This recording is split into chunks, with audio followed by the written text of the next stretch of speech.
Now we can continue with the program. Dear members, partners, and friends, we can proceed now with the third part of today's program, the WeGO Regional Strategy Development Workshop. This open workshop brings together WeGO members and partners by region to learn about smart city strategy best practice and WeGo's 3-year strategic goals, and participate in a discussion with colleagues on identifying ideas of collaboration to work together with WeGO in each region. Allow me to give the floor to my colleague, William Sheffers, in charge of city partnerships at WeGO, who will give us some more information about today's workshop activities. William, you can have the floor. Good afternoon, good morning, and good evening to all of you, and thank you for joining us today. In the interest of time, we're just going to jump straight into this program. Thank you, Toto, for the introduction. I would now like to welcome our good friend, Graham Colclough, who's a partner of UrbanDNA, a company that works in smart city and urban develop in Europe and around the world. Graham, the floor is yours. Well, thank you very much indeed, and good day to everybody. I would like to spend 10 minutes just teeing up our thinking prior to a breakout session, which is the action part of today's activities. So let me do 3 things very briefly in terms of that. The first would be to remind ourselves about why we're doing what we're doing in terms of the challenges that we face. Common challenges, different cities. The second is to provide some form of stimulus and shape and focus to the thinking, and I'll use an example of that from a region to start thinking about what regional plans might actually be. And the third is really to frame the breakout session. So let me spend 10 minutes doing that, and we have 20 minutes, which will be a good start rather than a completion in terms of starting to really think about what are the key needs and challenges for each of the regions of WeGo. So let's start with the world. What we face, as we've heard, is a massive and very diverse set of needs, very common challenges. So it's about understanding those differences. There's one chart which tells me a lot. In my lifetime, the world will triple in population, and that is the cause of many challenges that we all know about. We're now seeing and feeling those really happening in our daily lives. The question is, how do we best respond to that? But that balance of population exists in very, very different forms and will change substantially. So this chart looks at the top 20 cities in 2010. And as you can see, they're somewhat more biased towards the north of the world. If you project that to 2100, both the size of the cities, so massive urbanization, and also the focus in terms of those top 20 cities in the world fundamentally changes. So how do we respond to that and ensure that we maintain the right quality of life in the aging infrastructures of existing cities and generate new cities in fresh, new and different fashions when we face enormous challenges? Well, I think there's 2 rather good things that will tackle 2 fairly substantial challenges that we face. The first obvious challenge is that of COVID. We feel it, we see it, it will have a long tail. And the second is beginning to be realized far more in our lives in terms of how we respond to the sustainability agenda. The power of humans to deal with that is absolutely vast, where there is a will. And I think our question now is how to generate that enthusiasm, that mindset, to actually take action, and the right action in the right way. The second is the transformative power of new technologies. That's both the physical technologies and the digital, and more particularly the data. So those are the 2 levers by which we can really respond. If I take the smart city lever in terms of the technology, there's a very different bias in terms of how we see smart cities in different regional areas. The States and America are somewhat more commercially biased, Europe somewhat more sustainability and socially biased, and Asia Pacific perhaps more technology.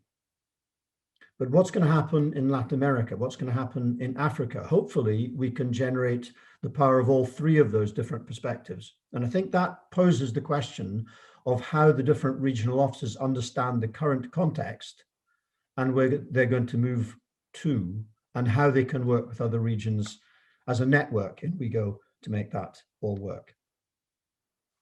So I popped up here a working definition from ISO, which is 5 years old now, but I rather like it because it focuses on SMART as the means, sustainability and resilience as the goal, and it identifies 4 axes for improvement: engaging society, collaborative leadership methods, working across disciplines, and appropriate use of data and integrated technologies. So smart city from an ISO perspective is not just about technology, it's actually about purpose first. And what's important in here is the idea of dramatically increasing the pace by which we make change happen, and that change is transformational for society. So looking at an example of a region, this is not the best practice, this is good practice, but it gives you a little bit of a thinking in terms of how perhaps in your different regions you'll set things up. So in Europe, there are 3 pillars of action at the moment. One is through Professor Mazzucato, the idea of mission statements. And we have 5 missions, one of which is climate neutral and smart cities mission. Somewhat more top down in terms of influence and funded by the European Union. So there's a purpose and there's funds to go with that purpose. The second is a convening action, which is the Smart Cities Marketplace, seeking to be the go-to place in Europe for smart cities, smart sustainable cities, which is seeking also to do some matchmaking activities and is tackling 20 or so challenges in terms of thematic action. And the third is a funded mechanism where the second is not funded. The third is a funded mechanism in terms of taking what is now 18 programs and 130 cities to actually demonstrate improvements in terms of the outcomes through the application of smart technologies. So those 18 programs, what have they been doing? Well, they've pulled together a portfolio of multiple measures because all of the programs are effectively tackling the similar energy-based scope. And they've mapped where do we have advantage for scale and where do we have advantage through standardization. From that, they're understanding the portfolio of activities and solutions they want. They can then apply some focus to the ones which are, shall we say, priority A, where there's real opportunity for standardization, common approaches, and scale advantage, demand aggregation, to actually package up solutions in a way that they can be rapidly scaled, in a way that they can be adapted to every city, but based on a common core. And then finally, the aspect of bringing demand together with the means in terms of investors to implement the solutions for society. And here's a very specific example of that, which is the Humble Lamppost, one of the 20 initiatives in the Smart Cities Marketplace, where we're seeking to address what is 100 or so million lampposts and actually move them from just producing light to being multi-purpose infrastructures. My question to you would be, in your region, what is that portfolio of solutions that can advance the cities? And what is the 1 or 2 very specific quick wins that perhaps could be implemented and stimulated by WeGO activities? So that's a little bit of a regional perspective in terms of one of the regions. Now, having been involved in the development of the WeGO master plan, I rather like the title, Reinventing to Transform Cities and Connect Society for the New Frontier. That poses the question of that grand challenge, responding to that grand challenge, and the 3 strategic pillars, which I hope that you'll be familiar with in terms of the digital transformation of services. So Todos took us through what the activator and the health responder can do in terms of providing both the content and the process to support digital transformation at pace. And that's a wonderful set of assets in terms of the driver to actually move forward. The second is in terms of growth, and the Secretary General took us through the plans for growth, the success in 2020, even with the downturn, And here one number of tripling members by 2030. So that's an ambition which is quite substantial, which then requires the third pillar in terms of reforming the way that one governs the whole mechanism. So those three pillars, again, hopefully familiar to you. These specific charts are made available on the breakout rooms that I'll take you through. But just putting them up there so you're familiar with them. Pillar 1, service transformation, exploiting the power of digitization and producing better quality content that all the regional offices can co-develop and use. The second pillar in terms of growth, so a tripling of members, already some wonderful progress to be seen, and congratulations, Abuja, from actually grabbing a hold of Africa and really expanding activities in Africa. And then the third in terms of the governments, what mechanisms, what protocols, what capabilities are needed to be put in place to actually make that happen. So I've rattled through that. There's a strong need. There's some good examples of activities in regional activities, and we've got a new master plan for the next and important decade within WeGO. So what does the regional office do? It's important from the standpoint of understanding what does smart and sustainability mean within your region and localities within that. How can we respect the differences but build around some common agenda items? How can we build trust from the community? And in terms of top right, what can the regional offices do in terms of understanding what are the current regional framework conditions, developing a compelling brand, engaging market actors from all sectors, convening, championing, mobilizing, setting goals and monitoring outcomes, and finding some very practical and scalable solutions for your regions. So that's really the questions that are posed in the breakouts. Let me leave you with a couple of quotes, which I rather like. A good plan, violently executed, well, at least a good plan executed now is better than the perfect plan executed next week. So it's about pragmatism to move forward. And from Arthur Ashe, great tennis player, start where you are, use what you have and do what you can. So with those thinking, those quotes, the aspect of good pragmatic approach and strong passion from individuals can make extraordinary differences. So time for action. We're going to move to a breakout mural wall. And in that, for each of the different regions, there will be a different breakout group. On the screen here, you can expand, contract, and go into your particular breakout discussion. There are three questions or three columns that I'd like you to add some post-its to, start the conversation, add some post-its individually, and then look and see what is beginning to emerge in terms of your thoughts around the current baseline. What is it that we're working from? The second column is in terms of what are the key services that will make a difference? And the third column is around aspects of governance.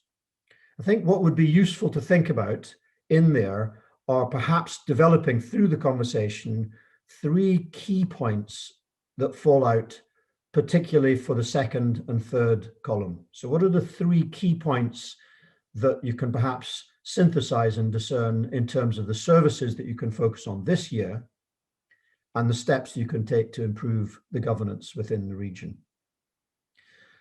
So that's the task that we've got. We've got 20 minutes to do that. It will be a good start. Hopefully it allows each of the different regions to focus on what matters.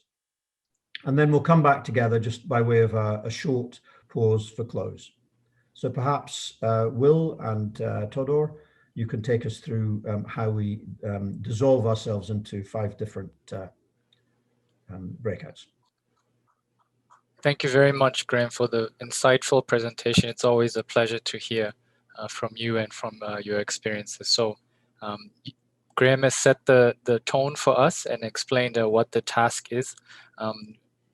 I know some of our participants had some trouble joining the breakout room. So do remember that there are 3 breakout rooms in addition to the main room. So please select the right one that should have popped up on your screen now. Next slide, please, Chris. Here are instructions to join the breakout room. At the bottom of your Zoom screen, you can click on breakout rooms and then join the relevant room you would like to participate in. And then on point number 3, we're going to have a very open discussion. So please use the reactions button and raise your hand so that you can get our attention, and then we can call on you to make your comment or question. I'm just going to ask my colleague Anna, who's responsible for the China region room, to just please kindly give the Chinese participants a quick instruction based on the slide.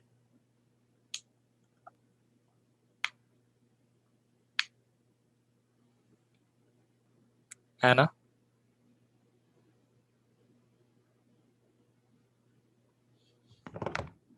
Okay, it seems she has already joined her room. So please do start to move to your particular room. If you look on the pop-up, there's the main room, there's the Asia Pacific room, the Mediterranean Middle East room, and the Africa room. We will start the conversation in each room in about 60 seconds. So we will see you there. Just a reminder once again that everybody who stays in this main room, this is going to be the Europe and Eurasia Regional Strategy Workshop room. So in case you'd like to listen to this session and participate, you can stay here.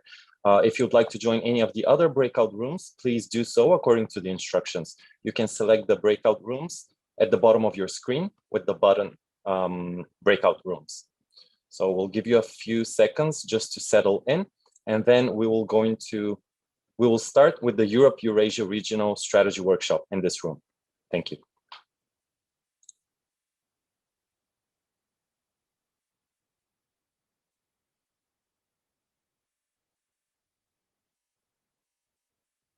Okay, Chris, as soon as you're ready, I think we can also share the Miro board for the Europe Strategy Workshop.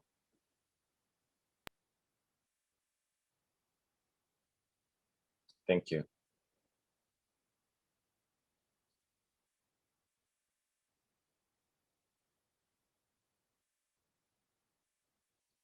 Okay, before we start, I'm going to set the timer.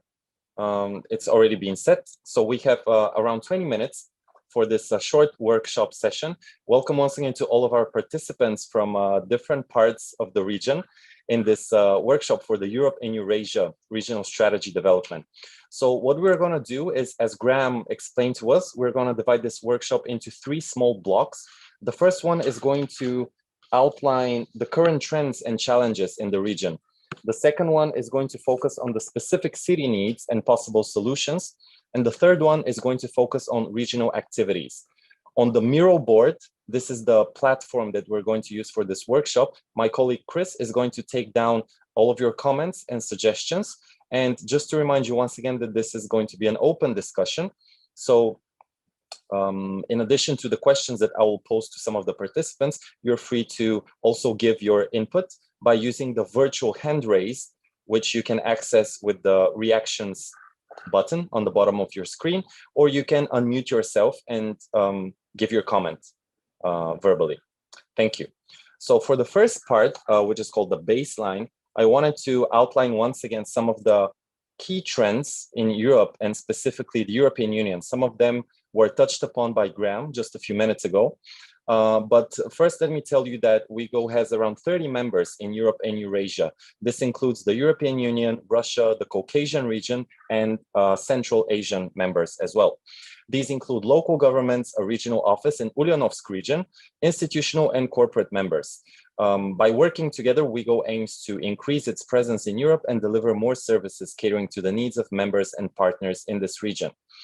One example for our cooperation is last year during our WeGO XCOM 2020 event, Moscow City in Russia was actually the host for this event. And Ulyanovsk region representatives are also here today to take part in the discussion and develop together the regional strategy for Europe and Eurasia.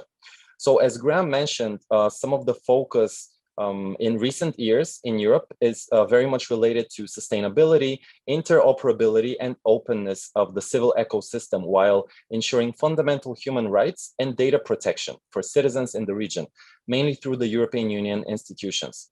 One of the key mechanisms for doing this is the recently announced European Green Deal, which is the new growth strategy aiming to transform the European Union into a modern, resource-efficient and competitive economy by 2050.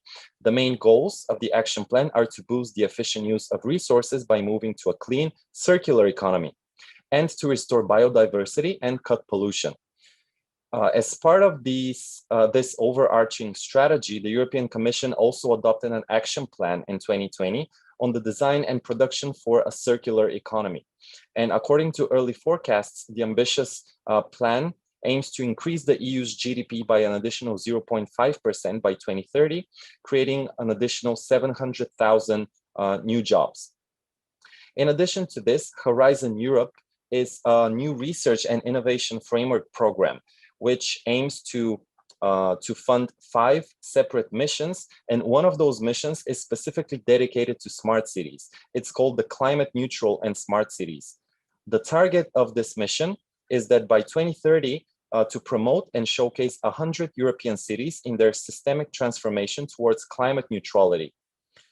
One other key trend that we have been observing since last year is, of course, related to data protection, data gathering from citizens, and this was very much related to the COVID-19 pandemic.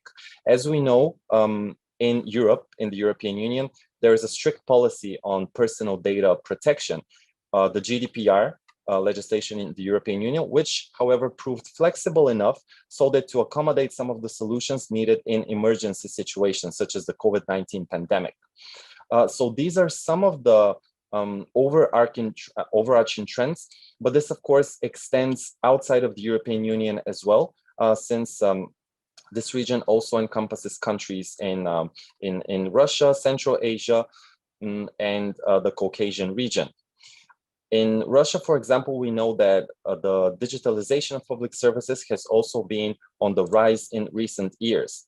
And we would also like in this section to actually hear from some of our participants how those trends in Europe and Eurasia are actually reflected in your respective regions. And we would like to see if there's anything that we miss and that anything that you think is also an important trend in recent years in terms of smart city development, sustainability, and digitalization. So I think I see from our participants, Alexander from Ulyanovsk region, our regional office is here. And you can see on the mural board that we have already put down a lot of those trends. But maybe if you can hear us, Alexander, you could also give a comment how those trends also apply to Russia, for example, or to Ulyanovsk region. And would you like to mention anything else that we could also include here as a baseline trend in development? Hello, Todor. Hello, dear colleagues. If you don't mind, I will switch my video camera off, in order not to overload the connection. Okay. Thank you very much for this opportunity. Thank you for giving the floor in this discussion. Dear colleagues, greetings from the Eurasia Regional Office, Ulyanovsk region, Russian Federation. In this short remark, I will try to share some ideas covering the discussed agenda. So first of all, we're here and keen on international cooperation, particularly focusing on training programs and workshop webinars. So here, referring to your dashboard, I would like to highlight the importance of the workshops and webinars and training programs. Mm-hmm. We think that WeGO can create an important step in this direction, and we are really grateful that WeGO provides numerous opportunities for trainings, for workshops, for webinars. And so here we are looking forward to new information and agendas for opportunities for training programs. And in return, we would like to share, and I would like to take this opportunity to let our colleagues know that Eurasia Regional Office has a flagship project, which is called the annual webinars devoted to e-government, smart cities, and related technologies. So the floor is open for colleagues to share some ideas about the topics of the prospective webinars. So previously we devoted our webinars to various topics and ideas and trends. So nowadays in 2021, we are also thinking about the annual webinar, and we can reflect the suggestions from our colleagues in the Eurasia office, Eurasia region, and also from our other colleagues to suggest some topics for this webinar. So I will try to stop here, and Todor, maybe you will lead this discussion later on. Thank you so much, Alexander. Yes, your input was very helpful, and we can actually discuss specifics about proposed programs in the future in a few minutes in the final part of the workshop. But I also see that my colleague Leon and also a lot of partners and members from the Mediterranean and the Middle East region also joined our workshop now. So I would also like to say hello to our Mediterranean regional office, because I see that Melis is here. Melis, if you can hear me.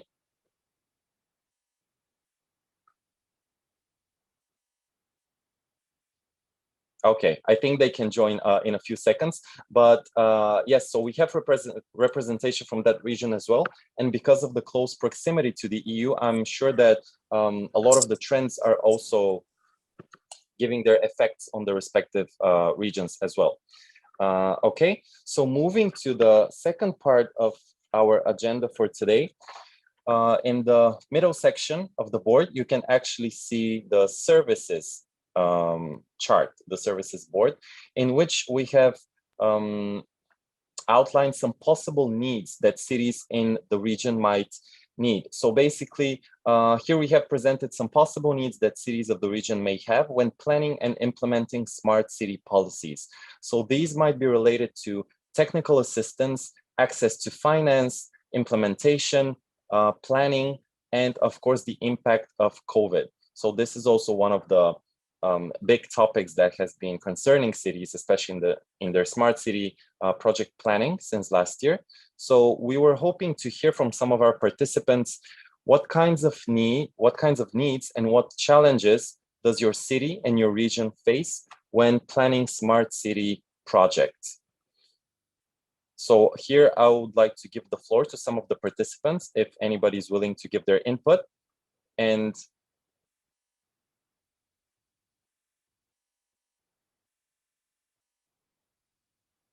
I think that I can see from our participants, we have representatives from Gaziantep in Turkey.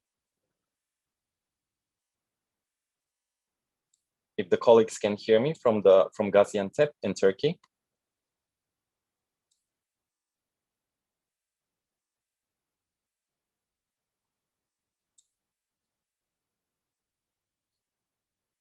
Okay, I think we can try with Dr. Safa, if you can hear me in the workshop room. Dr. Safa from Ramallah City.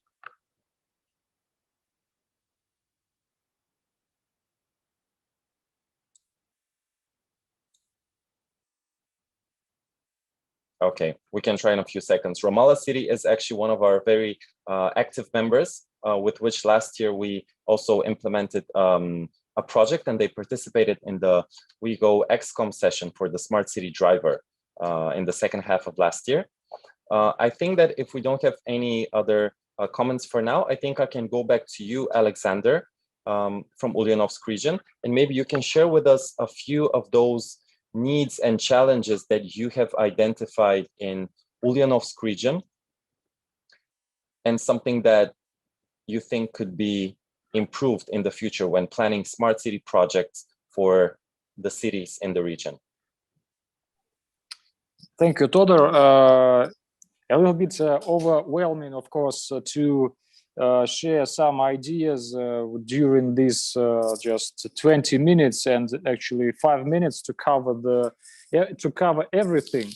You know, it's virtually impossible. So I think that the most important thing right now is to focus on something very feasible, like training programs, like webinars, and it is the situation when less is more. And that's why I'm sorry, but in this format, it is very difficult to just cover and to describe the whole needs and requirements and everything that is expected from your side right now. So, but anyway, thank you very much for this opportunity. I think that we can proceed the discussion. And once again, I want to invite our colleagues to follow the news feed, and we hope that we will launch another webinar soon, and we will try to figure out the topics for discussion that is interesting for all colleagues and members of the WeGO. So let's Todor focus mainly on the training programs and webinars. I think in the current situation it is feasible. We can plan these activities in the future, and we can expect great outputs here. So what do you think about it? I agree with you, Alexander. Of course, absolutely. This is just the starting point of a discussion. And as you said, it's going to continue in the future. So this is, of course, in the allotted time, it's impossible to list all of the challenges and needs, but it's still something that is going to be open. And this is just a stepping stone for continuing this discussion forward. So as you said, one of the things that Ulyanovsk region would like to develop more together with the WeGO Secretariat is, of course, webinars and training programs. And this is, of course, the focus of the trend since last year as well. So maybe depending on some of the needs of the region, maybe you can identify some topics or any suggestions that might be valuable to you and to participants in the region. If you have any comments or input on that, we can also think together and just brainstorm a little bit in the remaining few minutes. What do you think? Todor, thank you very much for your suggestion. I think that we should use this these 2 minutes to express our sincere regards to all the participants, and from me to you, and from the Eurasia Regional Office to WeGO especially. I think that we need to take some time and to collect the expressions and to collect our needs, and then maybe in the coming weeks to share it with you and WeGO, and then according to the needs of our colleagues in the region, you could return to us with your vision and opportunities that WeGO can provide for us. So at the moment, from the scratch, I cannot share right now on behalf of our colleagues. We need to do a sort of internal discussions, and after these internal discussions, I can share the needs that are interesting for us. I think that we could use this as a starting point for the future discussions that we can do, like using emails or some easier and straightforward tools. Thank you. Thank you, Alexander. I agree with you. And I think that your suggestion is great. Of course, we'll need some time to plan and design those programs together with your input later. But as you saw today from the briefing session for WeGO in 2020, we have a variety of different programs and activities that are going to unfold in the future for this year, but also in our short-term strategy until 2023 and our long-term one until 2030. And I think that together we can identify many topics that we can implement together, also with the help of other members and partners. Just from the top of my head, I can tell you that one of our upcoming programs at the end of March is going to be related to smart health and the current challenges that cities in different regions experience related to COVID-19. We know that a lot of regions now are on the verge of vaccination policies and different smart solutions to continue combating the virus. This is what's happening in Korea as well. So this event is going to focus on the regions of Europe, Africa, and the Middle East as well. So this is just from the top of my head, something that we can continue discussing together. And of course, as you said, there's a lot of grounds for upgrading and developing design programs so that they serve the needs of members, partners, but also prospective new members and partners in the region. And with that, I would also like to thank Alexander once again from Ulyanovsk region for your participation, and to all of the participants for joining this room. We have a few seconds left, so I think that this board that we actually created today is going to be a work in progress. And of course, with all of your input, we can continue developing different programs and activities. So thank you so much. And just in a few seconds, all of the participants will gather once again in the main Zoom room. Thank you.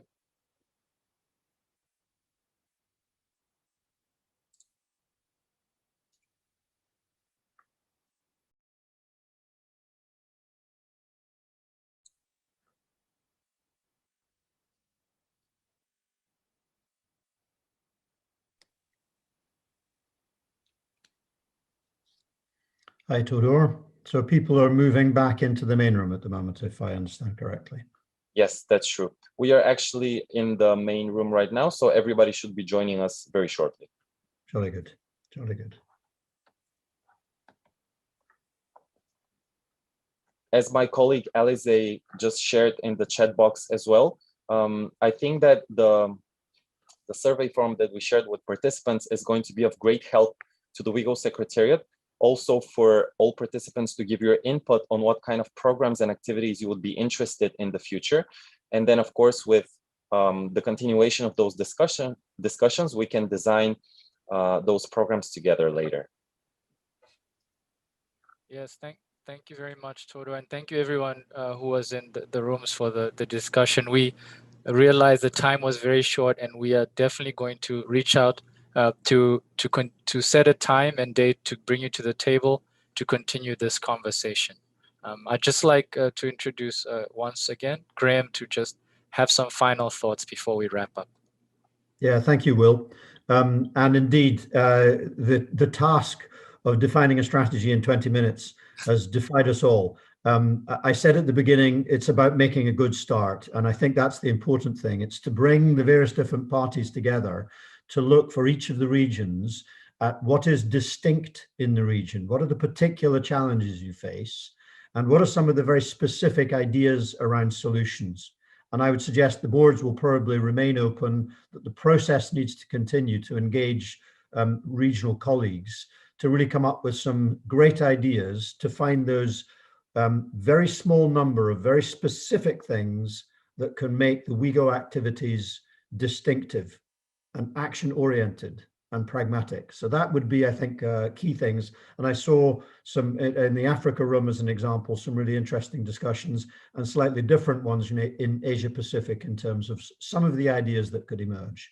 For me, the key thing is to use that today as a good start, and perhaps for the WeGO HQ, if you like, to facilitate and convene an aspect by which different regional strategies and plans evolve, and that the regions can network to exploit the benefits and the power of WeGO on a global scale. So for me, a good start, and it's really important that regions pick up and do the running now. So that's my observation as well. Thank you very much, Graham, and thank you everybody for making time. This was the first for everyone, so we thank you very much for your patience and understanding through the process. We will share all the presentation materials as well as this board once we synthesize and fix it up, and we'd like to have this be an ongoing conversation. We will be coordinating with each regional office to reach out to the participants from today to continue the conversation. And also we'll be sharing a link to the a survey link, so please let us know what you thought of our workshop today. I'll now hand back to Toto. Thank Thank you, William. And I think that with this, we can proceed with the closing of today's event. A big thank you to all WeGO members, partners, and friends for joining us today for the 2021 Kickoff event. We look forward to working together with you throughout the year on various programs, and we hope to see you again virtually or in person very soon. Thank you, and I wish you a wonderful rest of the day. Just a reminder once again about the post-event survey that you can fill in through the link that was shared in the group chat. So once again, have a pleasant rest of the day and see you soon.